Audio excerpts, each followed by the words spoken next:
공자의 교육 방법이기도 하고 제자들의 깨달음이기도 하고 인생과 삶과 학문에 대한 깨달음을 시에서 얻었다는 거죠. 시가 많은 게 담겨 있다는 걸 얘기하는 겁니다.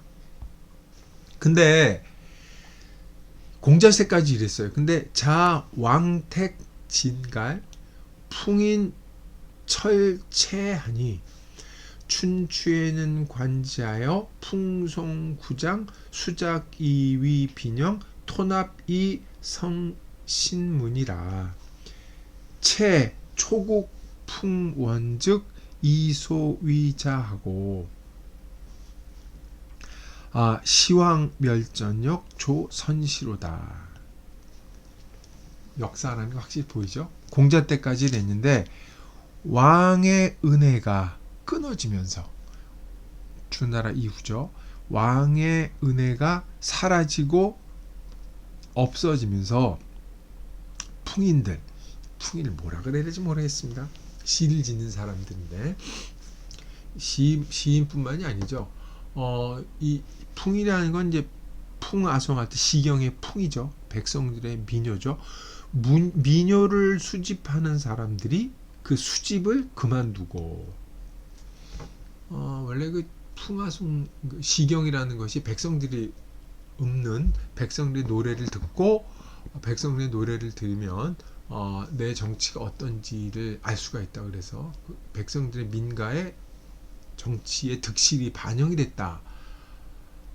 라고 생각을 해서 백성들이 시를 모으는 게 이제 중국의 전통이라고 얘기를 하죠. 근데 왕의 은택이 사라지면서 이 백성들의 민요를 채집하는 사람들이 이 시경을 모으는 작업이 이제 멈춰지게 되었고, 이게 춘추 시대에 이르러서는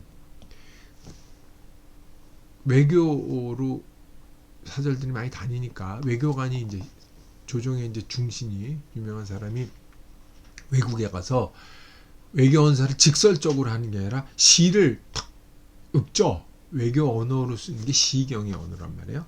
시를 탁 덮으면 그 시경의 구조를 보고 그 사람이 어떤 생각을 품고 있는지를 알 수가 있었단 말이에요. 그리고 시를 읊는 사람도 구장, 예부터 내려오는 시경의 구조를 통해서 이걸 외우기도 하고 또 풍자하기도 하고 시경 언어를 썼죠. 그래서 그 시경 언어를 누가 탁 던지면 이게 작이죠. 수작이라는 게 원래 수를 내가 따라주면 상대방이 거기에 맞춰 따라주는 거예요. 내가 한 잔 따라주면 상대방이 나를 따라주는 거 수작한다고 그러죠. 지금 의미가 타락했지만 수작. 그래서 이렇게 내가 A가 시를 읊으면 B가 시에 대해서 리스폰스 반응을 보여주는 걸 수작한다 그래서 이 시를 읊고 거기에 대답하는 행동을 하면 이 알맞은 시구절을 하는 건 이 빈객들의 영광이라고 생각을 하였고, 또 토납, 이 토납은 토하다 이건 받아들이다는 뜻이죠. 시를 읊는다는 말이 수작처럼 같은 말인데 둘 중에 하나만 얘기하죠. 시구를 나는 이제 읊조리면 상대방 걸 받아들이는 건데 여기서는 신문을 이루었다고 그랬으니까 내가 시구를 하나 탁 얘기를 하면 이것이 이 언어를 옛날에 신문이라고 그랬어요. 몸에서 난 몸의 문이 말씀 몇이죠? 몸의 문이 언어를 내가 시구절을 상대방에게 읊조려서 자기가 어떤 말을 하는지를 잘 드러내었다.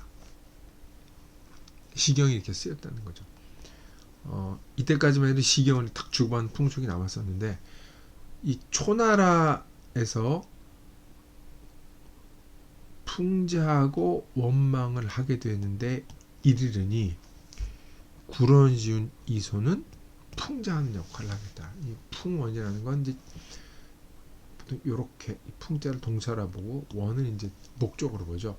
초나라에서 이 원망하는 시구를 읽게 되는 때가 이르자 구런의 이소는 풍자하는 역할까지 하게 되었으며 진시황이 분설을 하면서 이 전 경전들을 다 태워버렸죠. 경전들을 멸망시켰는데도 또한 진선시라고 하는 시를 썼죠. 지금 내용은 사라졌는데 사마천의 그 진시황 본기보면 나옵니다.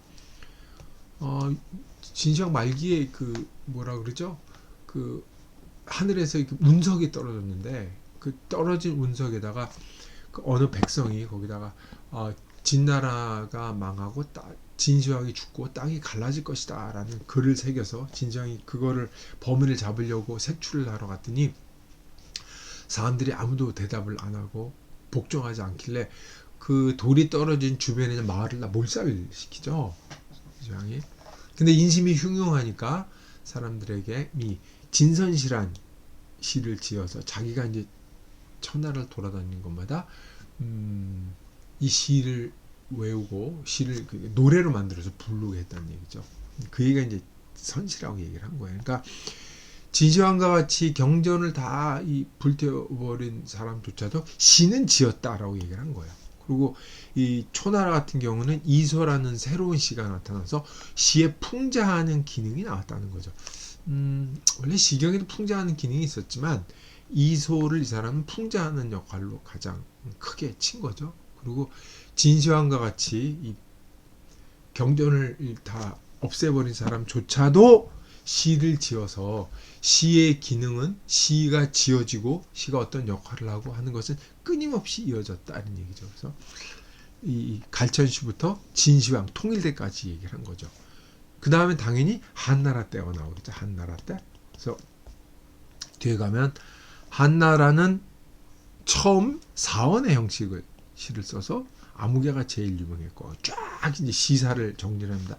한나라 고시 19서부터 위대한 한나라의 부를 쓴 사람부터 얘기를 쫙 쓰죠. 그 다음에 건한초에 이르러 사원 한초에 이제 사원이 우리 시경이 원래 사원이었죠. 근데 이제 건한이라고 하는 위진남북 위진시 한나라 말 조조가 시던 시기인데 이 건한 시기를 중국시에서 아주 중요하게 치죠. 굉장히 중요한 시기인데 이때 오원이 등용 사람들이 이거를 유행하게 돼서 오원이라는 시가 이제 우뚝 솟아서 이제 사람들이 모두 오원시를 쓰게 됐다. 그래서 이때 오원의 탄생을 얘기를 하죠.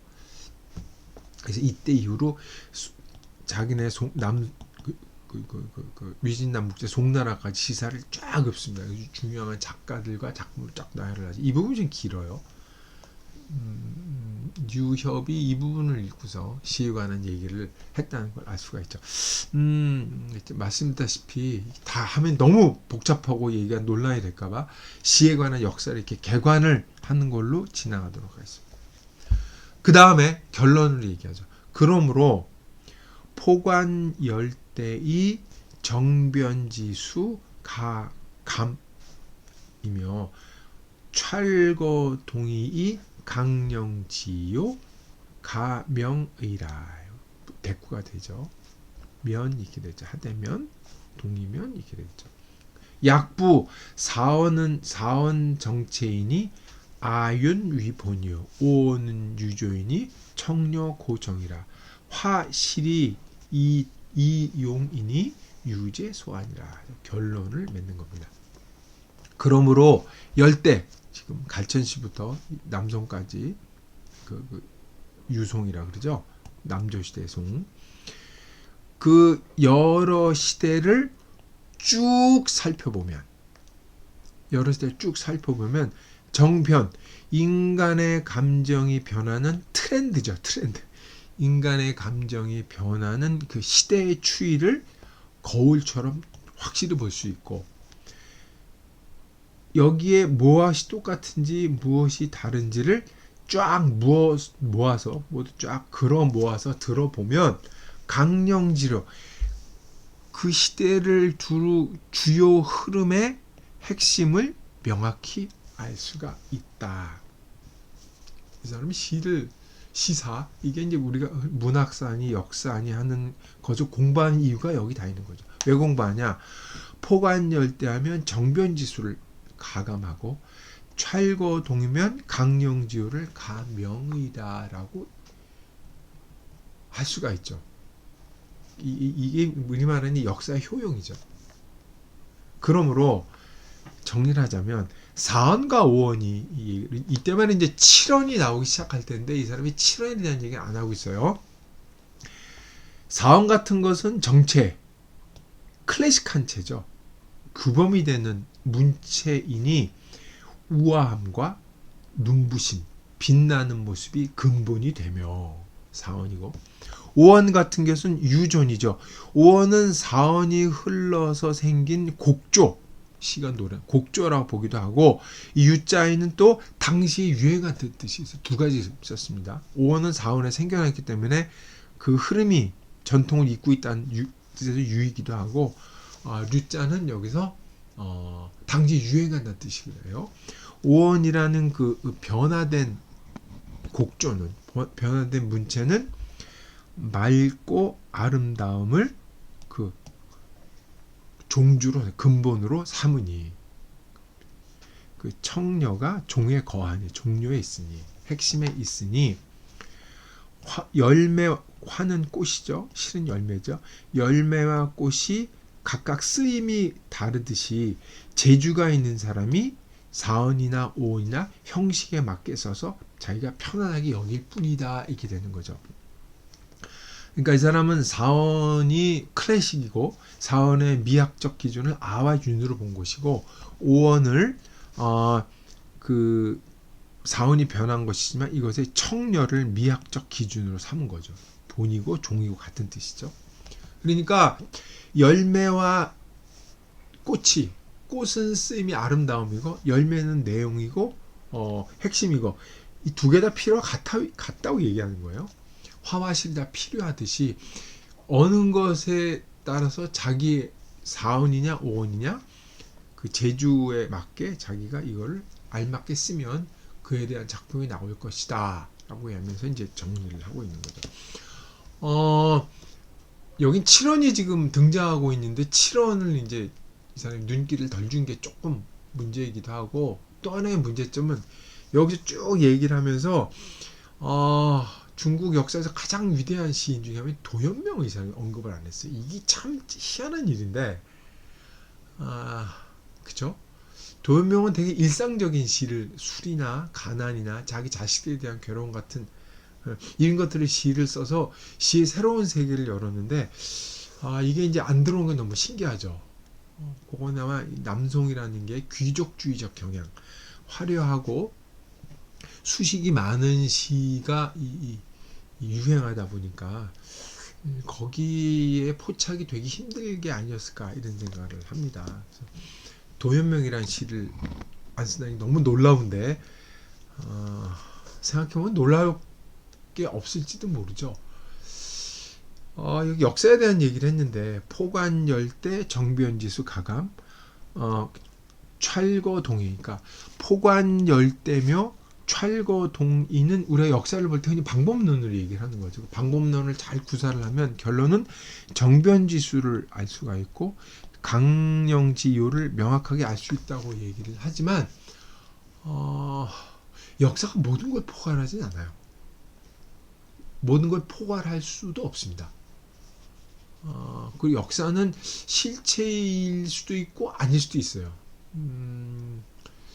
21세기 들어오면서 역사에 대한 관점이 많이 바뀌고 있는데 중국의 전통적인 역사관, 현대 역사관하고 이렇게 대조시켜 보면은 엇갈리는 지점도 적지 않습니다. 그래서 우리나라는 지금 이 역사에 대한 검토가 이제 몇몇에서 활발하게 논의가 되고 있지만 이 역사를 너무 이렇게 크게 보고 거대 담론으로 얘기하는 습관들이 몸에 배어 있어서 역사에 대한 다른 의견들이 이제 잘 들어가질 않죠. 근데 유협의 이 문학사, 시사, 여기 명신 시사인데 시사를 보면 뭐 너무 당연한 얘기겠습니다만은 당시의 한계를 볼 수도 있고 당시의 한계라고 하는 것은 시대적 한계일 수도 있지만 역사 자체에 대한 생각을 다르게 해봐야 되지 않을까 자극을 준다는 면에서도 상당히 재밌게 읽을 수 있는 부분이라고 하겠습니다. 자, 제가 명시를 여기서 이제 정리하도록 하겠습니다. 그리고 또 말씀을 드리자면 문심조룡은 제가 이것으로 정리를 하고 동시에 한시 비평에 대한 얘기도 이것으로 정리를 하겠습니다. 더 하고 싶은 마음이 굴뚝 같은데 이게 좀 전문적인 논의가 계속 진행되는 것 같아서 일반적인 논의와 재밌는 강의를 들으시는 분들한테는 좀 부담이 되지 않는가라는 생각을 좀 했습니다. 그래서 한시 비평은 이것으로 정리를 하고 다음 챕터라 그럴까요? 챕터는 제가 욕심을 좀 부려서 장자를 읽도록 하겠습니다.